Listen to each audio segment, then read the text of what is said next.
नमस्कार स्वामी भक्तांनो, श्री स्वामी समर्थ. आज मला समजलेल्या स्वामी सेवेबद्दल मी तुमच्याशी बोलणार आहे. मी मुद्दामहून मला समजलेलं असं म्हणते, कारण स्वामींनी मला त्यांचं सेवा करण्याची संधी दिली. त्याला फक्त आणि फक्त 1च वर्ष झालेलं आहे. 1 वर्षापासून मी स्वामी सेवा समजून घेण्याचा प्रयत्न करत आहे. म्हणून जितकं मला समजलं आहे तेवढं मी आत्ता इथे बोलणार आहे. सगळ्यात पहिल्यांदा सारामृत ग्रंथ. स्वामींचा हा ग्रंथाचं तुम्हाला दिवसातून कमीत कमी 3 अध्याय, जर जमत असेल तर 7 अध्यायाचं वाचन करायचं आहे.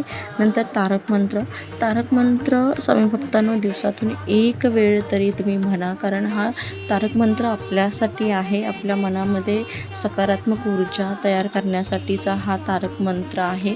3 वेळा, 7 वेळा, 11 वेळा म्हणत असाल तर अतिउत्तमच आहे, पण कमीत कमी 1 वेळ तरी तुम्हाला तारक मंत्र म्हणायचा आहे. त्याच्यानंतर नामस्मरण कमीत कमी 1 माळ करा, 7 माळी करा, 11 माळी करा, जमत असेल तुम्हाला तर.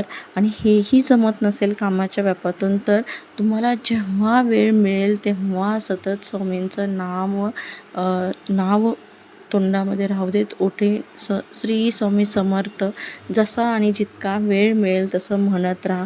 ह्याचं नक्कीच आणि नक्कीच तुम्हाला चांगलं फळ मिळणार आहे. समजून घ्या स्वामी भक्तांनो, नामस्मरणामध्ये खूप मोठी ताकद आहे.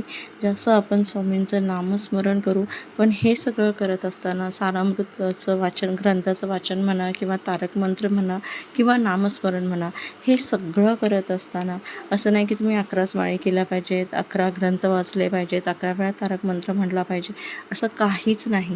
तुम्ही फक्त एक वेळ ह्या गोष्टी केल्या तरीसुद्धा चालतील, पण त्या करत असताना तुमच्यामध्ये श्रद्धा आणि भक्तिभाव असायला हवा. श्री स्वामी